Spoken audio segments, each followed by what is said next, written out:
Faly miarabantsika rehetra tonga amin'izao fotoana manokana izay anaovantsika iarahantsika ao anatin'ilay lohahevitra hoe matoky hatramin'ny farany izao. Androany isika dia hijery lohahevitra anankiray indray mahakasika ny hoe fatokiana, vehivavy manana fatokiana tsy azo nozongozonina. Izany indray no lohahevitra lehibe izay ho hitantsika androany ka alohan'ny anatanterahανtsika izao fandarana izao dia anao manasa anao andeha hiaraka hivavaka isika.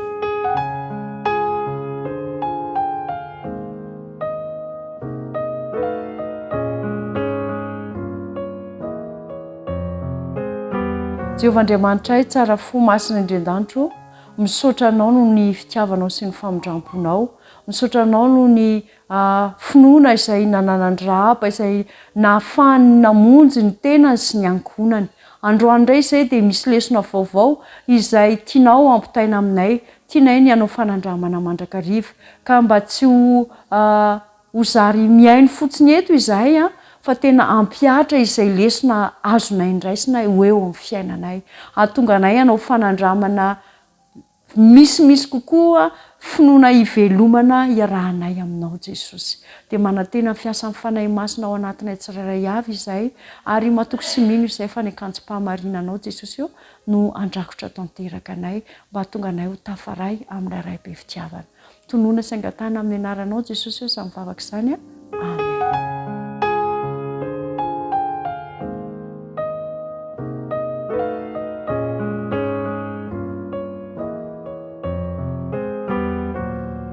Araka ny noteneniko teo anoloana dia hoe vehivavy manana fatokiana tsy azo zongozonina. Izany no lohahevitra izay hoentintsika androany. Fa manasa anao anaraka ny hira izay efa voamana ho antsika.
misy zavatra zavatra miseho eo amin'ny fiainana. Indraindray ianao dia teny hoe raha azoko soratana zao zavatra mianjady amin'ny fiainako zao mba ho anatra eo amin'ny hafa, mba hitondra lesona ho an'ny hafa. Nefa rehefa tonga ny fotoana ahafahanao manatanteraka an'izany dia tsy tanteraka ilay izy. Raha hanoratra ny fiainanao marina tokoa ianao, dia inona re no soratanao e? Dia fanontaniana anankiray koa hoe aiza ho aiza amin'ny tantaranao no misy an'Andriamanitra amin'izany zavatra nosoratanao izany. Misy tantara anankiray atao amin'ny soratra masina, tantaran'ny Rota izy io. Boky iray ihany ao amin'ny Baiboly no mitondra ny anaran'ny vehivavy tsy Israelita. Tantarana vehivavy anankiray izany Moabita Rota. Ary ao anatin'izany tantara izany dia tena misy lesona lehibe izay ho antsika vehivavy. Satria voalaza fa nanapa-kevitra handao ny tany nampanantenana niaraka tamin'ny fianakaviany izany i Elimeleka, lehilahy ray mpianakaviana anankiray avy tao Betlehema, mba honina any Moab. Dia rehefa nandositra ny tany izy sy ny ankonany dia nieritreritra izy fa any no misy fiainana tsaratsara kokoa. Fanapa-kevitra endry ve izay fanapa-kevitra ndraisin'ny Elimeleka izay. Amin'ny maha-loam-pianakaviana anazy dia nitsinjo no avy ny ankonany izy tahaka anao ihany koa ry dada. Ary rehefa nandao amin'ny Betlehema izy dia ny zavatra niseho dia izao, nanalavitra an'Andriamanitra ihany koa izy. Fanandramana mampalahelo no nisy satria fotoana fohy tao aorianan'izay nahatongavany Elimeleka sy ny fianakaviany tany Moab izay dia maty Elimeleka. Ary no ny afaka kelikely dia maty ihany koa ireo zanany rahalahy. Izay efa nanambady ihany koa, nanambady Moabita. Ny zavatra nisy dia tsy mba namela-pandova izy mirahalahy izany, fa dia nanjary sahirana, tsy nisy fiarovana intsony i Naomi sy ireo vehivavy mirahavavy izay nilaozan'ny vady avokoa ireto. Tapa-kevitra ny iverina tany Betlehema amin'izay ary i Naomi tao aorian'ny trangan-javatra rehetra niseho. Satria dia nandao azy Elimeleka izay nitondra azy niala tao Betlehema handeha makany Moab. Nanolo-kevitra ireo vinatovaviny izy tamin'izay fotoana izay hoe andaninareo miverina ny fianakaviana izay misy anareo ary tohizo ny fiainanareo satria tsy afaka nianome ninninna anareo ho anareo intsony noho izao zavatra misy izao. Dia nanaiky ny anankiray fa nisy vehivavy anankiray Rota ny anarany, tsy mba niala tamin'ny rafosam-baviny izy. Nateo aza ny toe-javatra mampalahelo, nateo aza amin'ny fitsapana, dia nahatoky hatramin'ny hatsara-pon'Andriamanitra hatrany i Naomi, vadiny Elimeleka. Reny fa nisy indray nimofy tao Betlehema dia nanapa-kevitra izy tsy ampy-salasalana fa hiverina. Tsy mora izany tsy maintsy namakivaky toerana izay mazana feno mpangalatra. Misy jiolahy i Rota sy Naomi, satria araka ny efa fantatsika ao amin'ny tantara dia tsy nanaiky niala tamin'ny Naomi mihitsy i Rota. Nandrisika azy ireo androso anefa ny fifikirana tamin'ny izay fanehoam-pitiavana izay niainana izy mianaka izay dia nandroso foana izy mianaka. Ary nandroso izy satria fantany fa Jehova dia hitratsehatra eo amin'ny fiainana izy mianaka. Tadio izany. Fa ny firaisam-po eo amin'ny reny sy ny vinatovavy dia izao, rehefa mifikitra amin'ny Jehova ianareo mianaka dia afaka ny anehoan'i Jehova ny voninahiny ny taranaka-reo. Ny hoavy ny ankizy rehetra afaka anehoan'i Jehova ny voninahiny. Ny kiry Naomi ny mba hiverenan'ireo vinatovavy ireo ho any am'ray aman-dreny ka izao iorpa no nifidy hoe am'de hiverina ary zahay niverina tamin'ny fahazarana izy niverina tamin'ny andriamanina izy fa irota kosa de izao no zavatra niteneniny hoe ny andriamanitra ao no andriamanitro nifidy ny fahatokiana irota nifidy ny hanaky ny lalana izay efa voasoritr'andriamanitra ho azy mianaka irota tsy nanahany amin'ny hoaviny izy satria araka ny hitantsika de hoy ny voalazany irota hoe izay aleanao ozy izy rota no aleako ny firenenao ny fireneko ary ny andriamanitra ao no andriamanitro ny firenenao ny fireneko ary ny andriamanitra ao no andriamanitro zany hitantsika ao amin'ny rota toko voalohany 15 ka hatramin'ny 12 ka hatramin'ny 12 profim-pitiavana izany fihetsika seony rota izany saingy raha ny marina de mihoatra noho izany ary satria de nifidy ny anompo any Jehova mihitsy tsy fitiavany any nao fotsiny zany no naseho amin'ny rota teto fa nifidy ny anompo any Jehova sy ny amoy ny momba azy ray manontolo mihitsy i rota teto nifidy ny firenenao miampahatokiana ihany koa irota teto ary naneho ny toe-tsaina feno fahafoizatena izy tapa-kevitra izy ny anompo an'Andriamanitra ilay Andriamanitra velona ilay Andriamanitra izay hitany teo amin'ny fiainany Naomi izany nizotra ho any Betlehema izy ireo ary any moa zany de izay le toerana natao hoe any lay trano mofo any Betlehema no trano mofo satria nifidy ny toetra ho matoky amin'ilay Andriamanitra ny Israely irota de nanjary niseho ny fahasoavan'Andriamanitra izany vehivavy izany tahaka anao ihany koa raha mifidy zasy ianao ny hitoetra ho matoky amin'ilay Andriamanitra ny Israely de zao ilay Andriamanitra izay nahary ny tany sy ny lanitra izay rehetra eo aminy de iseho ny fahasoavan'Andriamanitra eo amin'ny fiainako sy eo amin'ny fiainanao tonga tamin'ny fiafarany diny ary izy raha vavy mianaka amin'izao fotoana izao tsy nanana na inona zareo de tsy nisy mpanohana zareo tsy nisy sakafo zareo tsy nisy vola tsy misy fiarovana fa de onjon'izy mianaka samy rery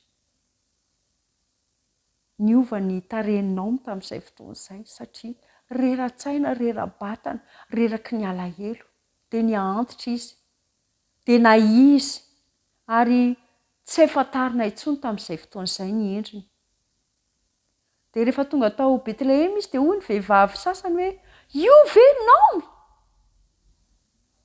tamin'izay fotoana izay de menatra izy satria raha nanan-karena izy de nandao ny taniny de niverina tanam-polo kosa izy amin'izao fotoana izao nataony hoe maro mangidy zany no teny izay niteneninao hoe aza atao hoe Naomi-tsony ny anarako kosa izy fa ataovy hoe maro izay maneho hoe kivy ory malahelo satria mara izy teo amin'ny fiainany satria ny vadiny maty ny zanandroalahy maty fisarahana tena tsy nieritreretiny ny zavatra nisy teo amin'ny fiainany nangidy tamin'izany zavatra izany fa ny fanalavirana an'Andriamanitra izany de tadidio fa raha vao manalavitra an'Andriamanitra isika de midika izany fa tsy tsony ny andraisana fitahiana avy amin'Andriamanitra ka de lasa mara ny fiainantsika fa izao rehefa miverina isika miverina amin'ilay ray be fitiavana isika izay fiverenana amin'ny takerim-po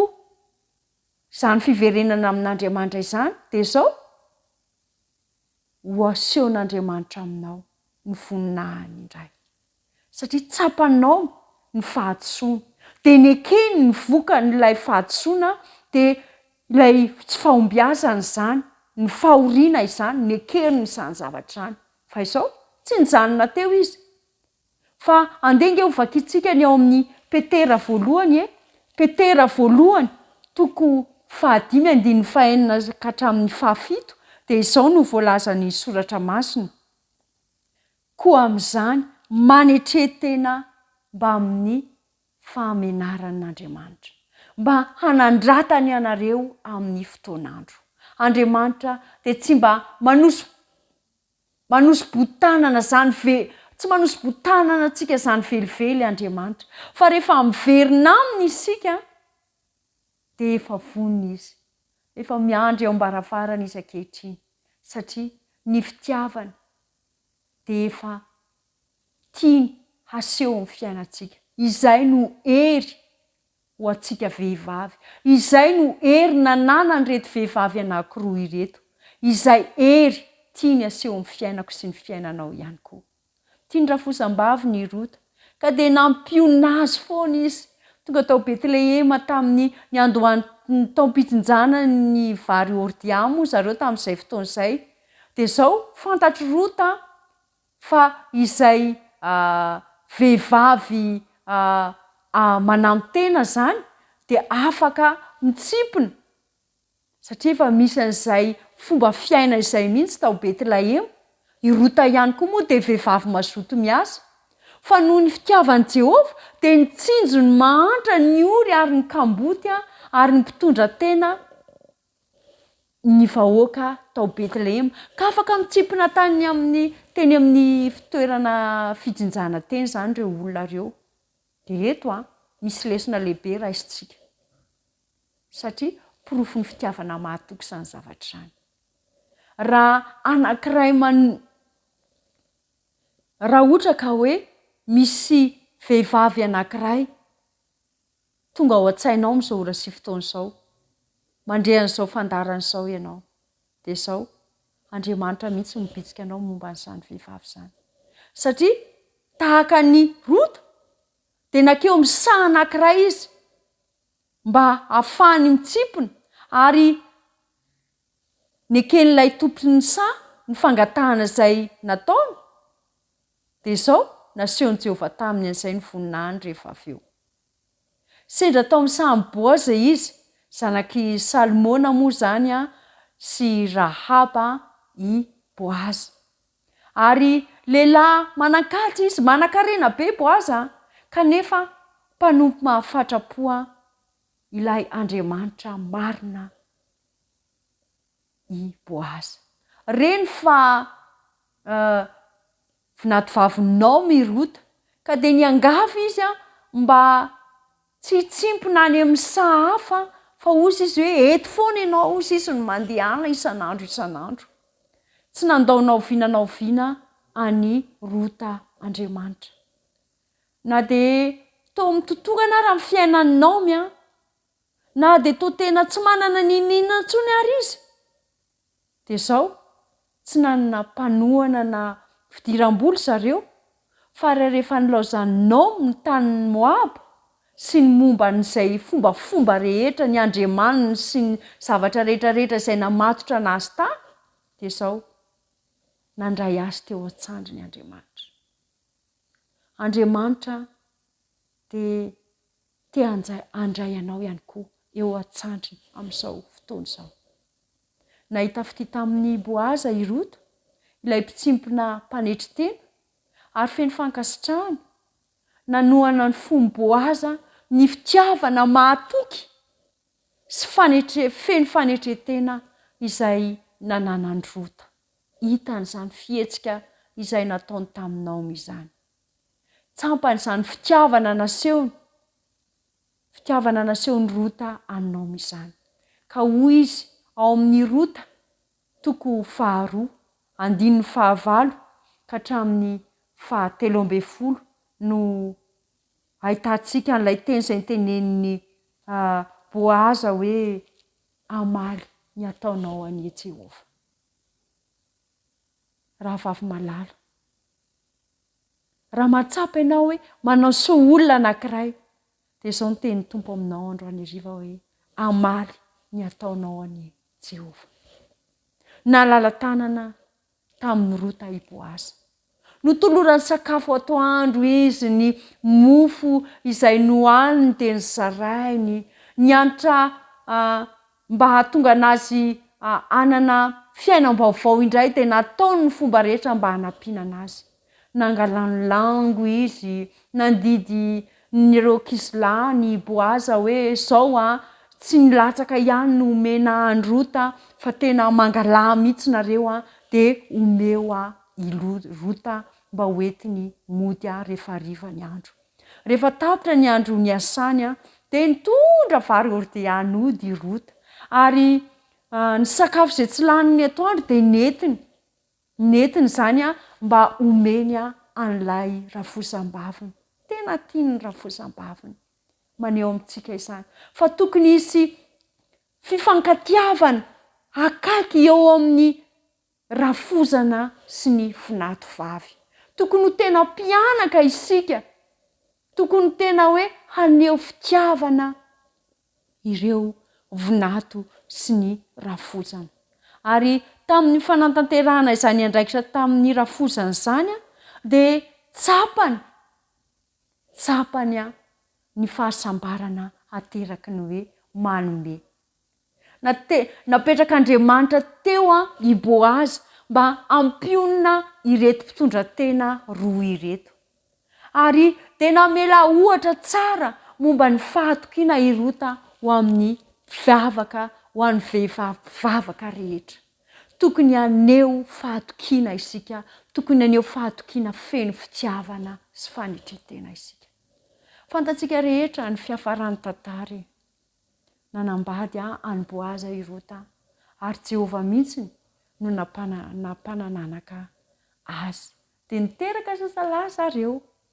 Niaiky ireo vehivavy rehetra tao Betlehema izay niome nanarapy nanaratsy anao tamin'ilay izy vao tonga avy any Moaba iny, fa tena niaiky zareo amin'izao fotoana izao hoe tena vehivavy voatatoko Naomi sy Rota. Satria sarobidy loatra ny fitiavana izay nasehon'ny Rota any Naomi. Sarobidy loatra noho ny zanakalahy 7 ny fitiavana izay naseho an'ny Rota finato vavy any rafosam-baviny Naomi. Maneho izany rahavavy malala isany. Fa raha tianao ny handray ny fitahiana avy amin'Andriamanitra izay voaomana ho azy ho anao, dia izao tiavo ny rafosam-bavinao. Ny zanakalahy Rota no razamben'i Davida, ilay mpanjaka malaza, ary Davida kosa no razamben'i Jesosy. Fitahiana ho an'ny taranakao, ry rafosam-bavy, ry reny malala, ny fanehoanao fitiavana ny finato vavinao. Dia tahaka izany koa ianao rahavavy. Ny fanehoanao fitiavana ny rafozanao dia andraisanao fitahiana be dia be ho an'ny taranakao. Tsarovy fa Andriamanitra nefa manomana zavatra ho amin'ny fiainanao. Voatato koa i Rota, voatato koa i Naomi. Mampatsiahy antsika io tantara io fa hitan'i Jehova avokoa ny zavatra rehetra.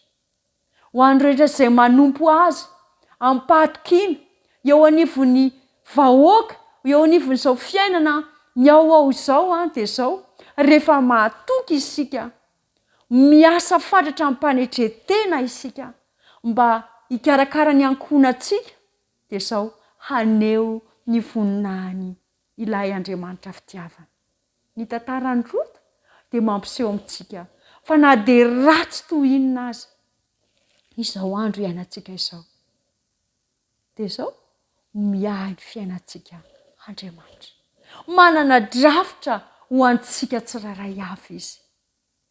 Ary fanontaniana apetrako amin'ity hariva ity dia izao hoe tafiditra ao amin'izany drafitra apetraka Andriamanitra izany ve ny fiainako sy ny fiainanao? Ndao hiverina tahaka ny Naomi sy Rota any Betlehema isika. toerana izay andraisanao ny fitahina. Andao iverinao amin'ilay Andriamanitra feno fitiavana isika. Andao hanao fanandramana manokana miaraka amin'ilay Jesosy Kristy izay nanolotra ny ainy ho famonjena azy famonjenanao zasy ianao. Satria tiany loatra isika ary tiany isika haneho ny vonany eo amin'ny fiarahamonina izay misy antsika. Ny tompony hoe hitahy ianao rahavavy. Ny tompony hoe hitahy ianao reny. Ny tompony hoe hitahy ny taranaka sy ny ankohonana.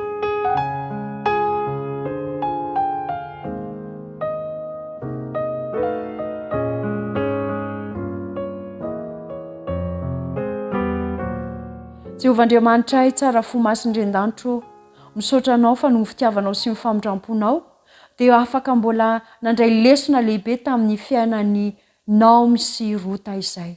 Ny fahatokiana tsy azo rozongozonina na dia teo ara ireo fitsapana mavaivay tsy fisiana ny fahantrana dia izao mahatoky hatramin'ny farany amin'ny fidiranao an-tsehatra. Miaina tanteraka ao anatin'ny fifankatiavana na dia ao arany tsy fisiana. Miaina tanteraka ao anatin'ny fahatokiana tsy azo rozongozonina na dia eo arany fanarapiana. Ray malaro, tianay nianana an'izany toetra feno fitiavana izany.